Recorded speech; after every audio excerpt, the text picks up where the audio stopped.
Pozdrav svima! Zamislite ovo, ulazite u svoj kokošinjac jednog svježeg jesenskog jutra, dok zlatno lišće pada, a vaše kokoši veselo kokodakaju, spremne za dan pun svježih jaja. Zvuči kao san, zar ne? Ali jesen može biti pravi izazov za vaše kokoši. Kraći dani, hladnije noći i sezona mijenjanja perja mogu usporiti nesenje jaja i izazvati stres ako niste spremni. Danas ću vam dati najbolje savjete kako održati svoje kokoši sretnima, zdravima i produktivnima tijekom jeseni. Ovaj video je za sve vas, bilo da ste početnici u držanju kokoši ili iskusni uzgajivači koji žele osvježiti znanje. Ostanite do kraja jer imam super bonus savjet koji će vaše kokoši obožavati. Prvo, zašto je jesen tako posebna za kokoši? Kako dani postaju kraći, prirodni ciklus svjetla mijenja njihovu biologiju. Kokoši osjećaju pad svjetlosti što smanjuje proizvodnju hormona odgovornih za nesenje jaja. Uobičajeno je da se u jesen nesenje uspori, a ponekad i potpuno zaustavi ako su kokoši u fazi mijenjanja perja, takozvanog moltinga. Ovo je normalno, ali mi možemo pomoći da im olakšamo tu tranziciju. Počnimo s kokošincem. Jesen donosi kišu i vlagu, pa je ključno osigurati da vaš kokošinjac bude suh i zaštićen. Prošle jeseni sam imao situaciju gdje je mala pukotina na krovu propuštala vodu, a rezultat vlažna slama i nesretne kokoši koje su počele kihati. Zato uzmite ljestve, pregledajte krov i zidove i popravite sve rupe. Dodajte debeli sloj slame ili piljevine na pod. Ne samo da izolira, već i upija vlagu. Idealna temperatura u kokošincu je između 10 i 20 stupnjeva Celzija. Ako živite u hladnim područjima, razmislite o grijaču za vodu. Smrznuta voda je noćna mora za kokoši jer one piju često, posebno tijekom moltinga. Ali nemojte zaboraviti ventilaciju. Bez dobrog protoka zraka, amonijak iz izmeta može se nakupiti i izazvati respiratorne probleme. Postavite male otvore na višim dijelovima kokošinca, ali pazite da nema propuha koji bi rashladio kokoši. Sad prelazimo na prehranu. Jer jesen je vrijeme kad kokoši troše više energije. Molting, taj proces mijenjanja perje, fizički je zahtjevan. Zamislite to kao da vaša kokoš trenira za maraton dok istovremeno raste novu kosu. Protein je ključ.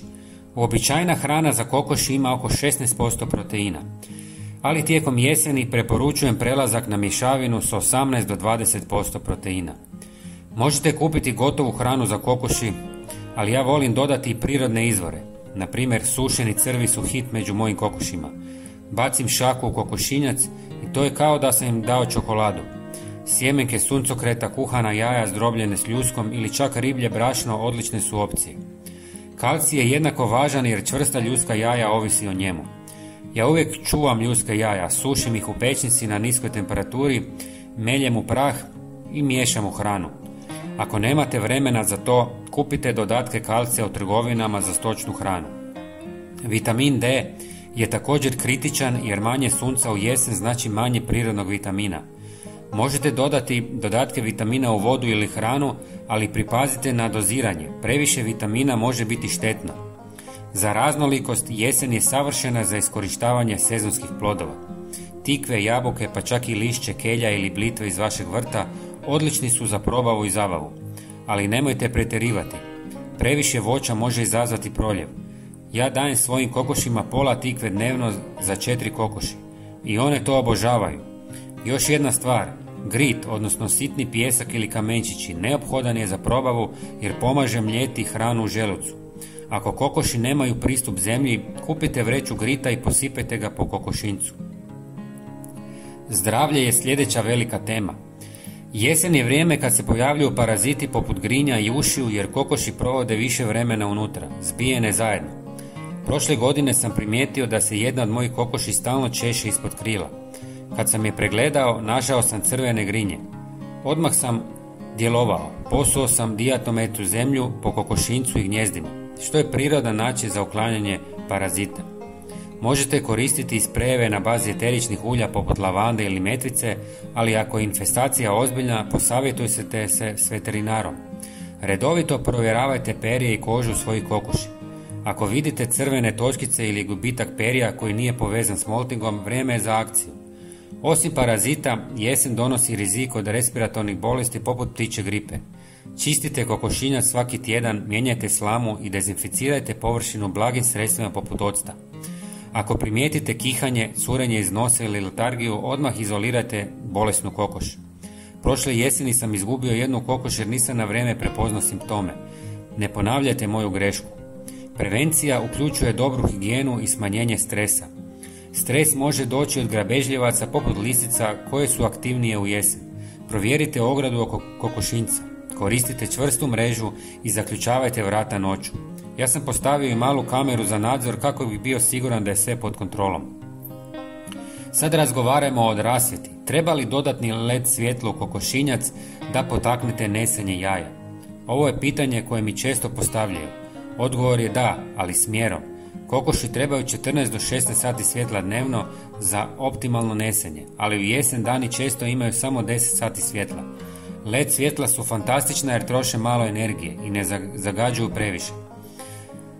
Postavite ih na tajmer da stimuliraju prirodan dan. Ja uključujem svjetla rano ujutro od 5 do 7 sati i na večer od 6 do 8. Počnite s dodatnih 15 minuta svjetla dnevno i postupno povećavajte do 16 sati. Koristite toplo bijelo svjetlo, nikako plavo, jer plavo može poremetiti njihov san. Ali evo upozorenja. Ako su vaše kokoši u moltingu, nemojte ih forsirati svjetlost. Molting je prirodni odmor i ako ih previše stimulirate, možete izazvati probleme poput prolapsa gdje dio jajovoda ispadne tijekom nesenja. Pričekajte da završe s mijenjanjem perja prije nego što dodate svjetlo. Ako preferirate prirodan pristup, razmislite o pasminama poput Rhode Island Redid Longhorn, koje su otpornije na kraće dane. Ja sam probao oba pristupa i svjetlo mi je povećalo proizvodnju jaja za 20% u jesen, ali samo kod zdravih kokoši. Još nekoliko praktičnih savjeta. Vlaga je neprijatelj u jesen, pa ako je vaš kokošinjac u nizini gdje se skuplja voda, razmislite o podizanju poda ili dodavanju drenaže. Ako imate piliće, oni su osjetljiviji na hladnoću, pa koristite grijaće lampe, ali samo one sigurne za kokošinjce. Provjerite da su čvrsto pričvršćene kako biste izbjegli požar. Mentalno zdravlje kokoši također je važno. Dosada može dovesti do agresije poput kljucanja jedna drugu. Ja volim objesiti pola tikve na konop ili staviti malo ogledalo u kokošinjac. Moje kokoši provode sate gledajući se u njega.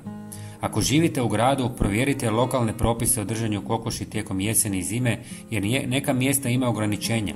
I za one koji vole iskoristiti sve resurse, počnite kompostirati izmet. Jesen je idealno vrijeme za to, a do proljeća ćete imati fantastično gnojivo za vrt. Evo obećanog bonus savjeta. Napravite domaću poslasticu za kokoši. Pomiješajte zob, sjemenke bundeve, malo meda i sušenog voća poput grožđica pa ispecite u obliku malih kolačića na 150 stupnjeva 20 minuta. Ohladite ih i bacite kokošima. To je kao da im date kolač za rođendan. Moji kokoši polude za ovim, a pomaže im da dobiju dodatnu energiju za hladne dane. Hvala što ste gledali video do kraja i ako vam se svidjelo, lajkate, preplatite se i ostavite komentar. Recite mi koji je vaš trik za jesen i koliko vam kokoši daju jaja tjedno. Vidimo se u sljedećem videu gdje ćemo pričati o pripremi kokošinjca za zimu. Pozdrav!